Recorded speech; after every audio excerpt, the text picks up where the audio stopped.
Hello everyone. जैसा कि हमने कल की वीडियो में different type of trade cycle के बारे में पढ़ा था, आज हम ये पढ़ेंगे कि जो वेरियस सिचुएशन होती है, यानी कि जब बूम की सिचुएशन, रिसेशन, डिप्रेशन, रिकवरी की सिचुएशन होती है, उसमें हमारी मॉनेटरी पॉलिसी या हमारी फिस्कल पॉलिसी किस तरीके से काम करती है। ठीक है, मॉनेटरी पॉलिसी तो हमने लास्ट काफी सारी वीडियो में डिटेल में पढ़ रखा है, उसके क्वांटिटेटिव क्वालिटेटिव सारे मेजर पढ़ रखे हैं और हमें ये भी पता है कि मॉनेटरी पॉलिसी आरबीआई से रिलेटेड है।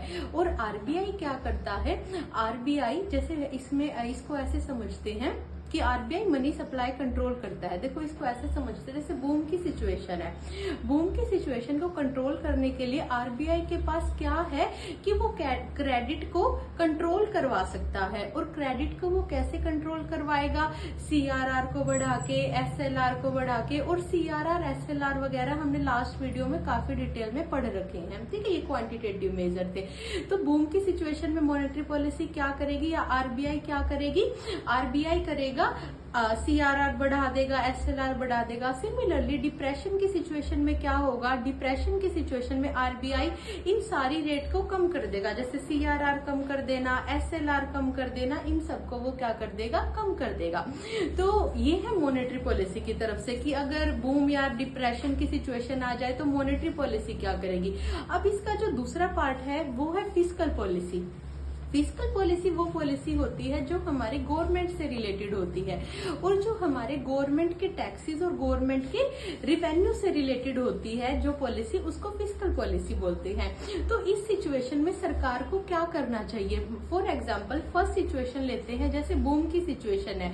बूम की सिचुएशन वो सिचुएशन है जब सब कुछ बढ़ रहा है, एम्प्लॉयमेंट भी बढ़ रहा है, इन्फ्लेशन भी बढ़ रहा है, प्राइसेस बहुत इंक्रीज हो रहे हैं, ये सब चल रहा है। तो उस टाइम पे फिस्कल पॉलिसी के पास क्या, जो हमारी गवर्नमेंट है वो किस तरीके की फिस्कल पॉलिसी अपनाएगी, वो क्या करेगी, टैक्सेस को बढ़ा देगी और सब्सिडीज को क्या कर देगी, कम कर देगी। इसको ऐसे समझेंगे कि टैक्सेस को बढ़ाने से क्या होगा। देखो, टैक्सेस बढ़ने से क्या होगा, लोगों के हाथ से परचेजिंग पावर गवर्नमेंट के पास चली जाएगी।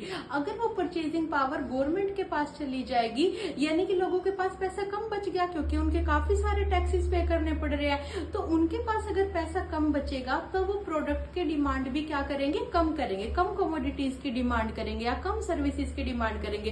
तो इकोनॉमी में बूम की सिचुएशन में क्या था, डिमांड बहुत ज्यादा इंक्रीज हो रही थी, तो धीरे धीरे डिमांड क्या होने लग जाएगी, कम होने लग जाएगी, क्योंकि लोगों के पास पैसा क्या है, कम है। ठीक है, तो ये क्या है कि बूम की सिचुएशन में गवर्नमेंट क्या करेगी, टैक्सेस बढ़ा देगी और सब्सिडीज क्या कर देगी, कम कर देगी। दूसरी सिचुएशन है डिप्रेशन की सिचुएशन। तो डिप्रेशन की सिचुएशन में क्या होगा, गवर्नमेंट के पास क्या ऑप्शन है कि गवर्नमेंट टैक्सेस को कम कर दे, यानी कि बूम के बिल्कुल इनवर्स चलेगा। बूम में टैक्सेस बढ़ाए थे, सब्सिडी कम करी थी, डिप्रेशन में क्या करेगा, टैक्सेस कम किए जाएंगे और सब्सिडीज बढ़ाई जाएगी। टैक्सेस कम क्यों किए जाएंगे, ताकि लोगों के हाथों में पैसा ज्यादा रहे, उनके हाथों में परचेजिंग पावर ज्यादा रहे। क्योंकि डिप्रेशन की सिचुएशन में डिमांड बहुत ज्यादा कम हो जाती है। बिकॉज डिमांड कम हो जाती है तो गवर्नमेंट क्या चाहेगी उस सिचुएशन में कि डिमांड बढ़े। और वो कैसे डिमांड बढ़ाएगी, लोगों से टैक्सेस कम लेके, ताकि उनके पास ज्यादा पैसा रहे।